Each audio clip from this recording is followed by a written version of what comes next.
Capítulo 41. Sangue de areia e ouro. O sol romano os viu partir em silêncio. Cozual e Nefrete deixaram a cidade ainda envoltos pela névoa pálida da manhã. A poeira das estradas começava a se erguer com os primeiros raios. E os guardas abriram os portões sem resistir. O campeão tinha permissão para ir. E com ele, uma mulher de olhos tristes e postura nobre, montada na garupa da mesma mula cinzenta. Aos poucos, os sons de Roma se apagaram. O rugido das multidões, os estalos dos chicotes, o murmúrio dos mercados. Tudo se dissolvia atrás deles como um pesadelo, que se recusa a deixar vestígios na luz do dia. A estrada era longa. Passaram por vilarejos tímidos, vales verdejantes e colinas secas. Vinhedos ondulavam como um mar disciplinado ao vento, e carvalhos solitários se erguiam no meio das planícies como sentinelas silenciosas do império. O clima alternava entre o calor da tarde e o frio cortante da madrugada.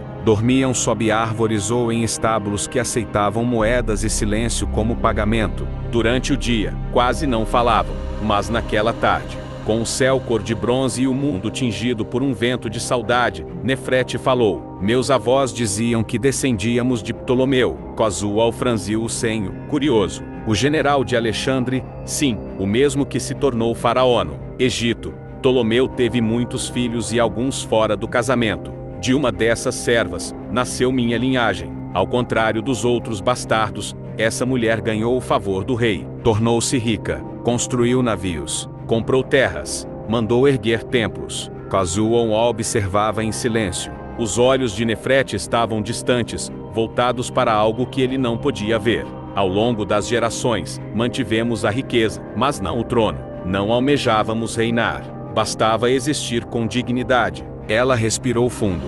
Mas quando Roma tomou o Egito, tudo mudou. Cleópatra morreu e, com ela, o último fio de trégua. Minha família foi acusada de ter sangue real. Não importa se éramos comerciantes. Eles não quiseram arriscar. Ela apertou os dedos em torno do manto. Mataram os homens, envenenaram as mulheres e venderam as crianças como se fossem cabras. Sua voz quebrou por um instante. Então, aqui estou eu. Cozual abaixou os olhos, absorvendo o peso daquela revelação. O silêncio entre eles agora não era mais ausência, era partilha. Você se lembra deles? Perguntou ele. Por fim, de minha mãe, sim. Ela cheirava a mirra e argila, e cantava em demótico mesmo quando sabia que nos puniriam. Era a única coisa dela que ninguém podia tomar. Nefrete fechou os olhos. Lembro que ela me disse, o ouro corre por dentro, filha. Mesmo que roubem sua pele, não podem beber seu sangue.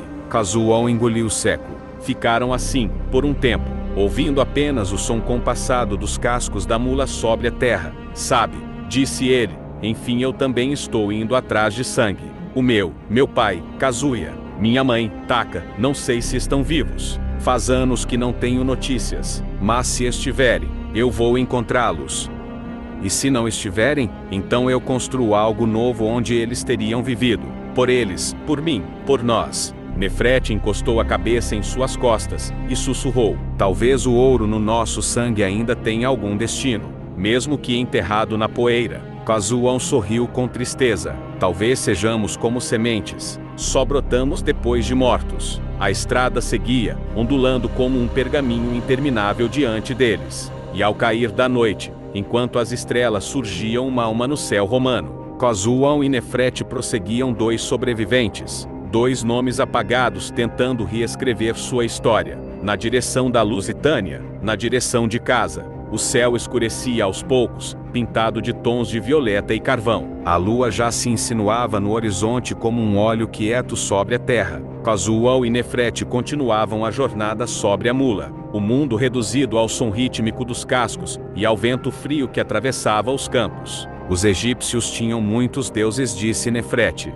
com a voz baixa, como se falasse para si mesma. Cozual virou levemente a cabeça, atento. Deuses como Ra, o deus do sol, que atravessava o céu todos os dias em sua barca, lutando contra a serpente do caos para garantir o nascer do sol. Horus, o deus falcão, protetor dos faraós. Ísis, a deusa mãe, que recolheu os pedaços do marido Osíris, após ele ser esquartejado por Sete, e o trouxe de volta à vida. Ela fez uma pausa, os olhos perdidos nas estrelas. Eu gostava de Anubis. o deus dos mortos. Tinha cabeça de chacal, conduzia as almas pelo deserto até o julgamento, onde o coração era pesado contra a pena da verdade. Se fosse mais leve, o espírito podia seguir. Se fosse mais pesado, era devorado. E o que acontecia depois? Perguntou Kazuo. Ninguém sabe. Achou que mesmo os deuses não sabiam. Kazuo soltou um suspiro, meio riso. Bonitas histórias, mas... histórias. Nefrete virou o rosto na direção dele. Você não acredita? Kazuo balançou a cabeça devagar. Acredito nos meus mortos, no meu pai, na minha mãe, nos guerreiros que vi tombarem diante de mim. Eles vivem em mim, me observam quando erro, me fortalecem quando resisto. Fez uma pausa, depois completou. Mas deuses, isso é invenção de reis, ferramentas de impérios. Quando o trono vacila, aparece um deus. Quando o povo se rebela, aparece um dízimo. E quando matam um homem justo, dizem que foi vontade divina. Nefrete não respondeu de imediato. Ele continuou, amargo. Los falava dos deuses nórdicos. Thor, Odin, Freyja. Anateron falava dos deuses gregos Atena, Ares, Apolo. Ezo acreditava num só Deus que o amava, mas permitia que ele fosse chicoteado até os ossos. Tinha um velho gladiador da Ásia que cultuava um deus chamado Vishnu, outro chamado Ganesha e outro chamado Krishna. Disse que no seu país tinham milhares de deuses. Milhares, Nefrete. Ele se virou um pouco, os olhos brilhando com a ferocidade da raiva contida.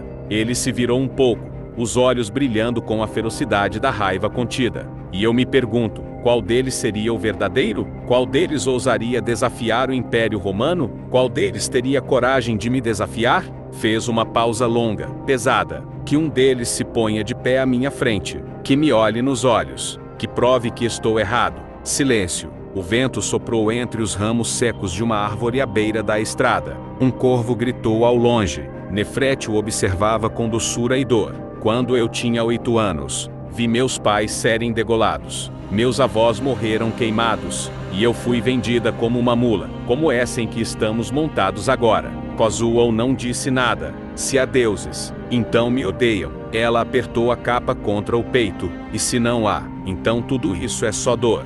Dor sem sentido. Ela se inclinou um pouco mais para perto dele.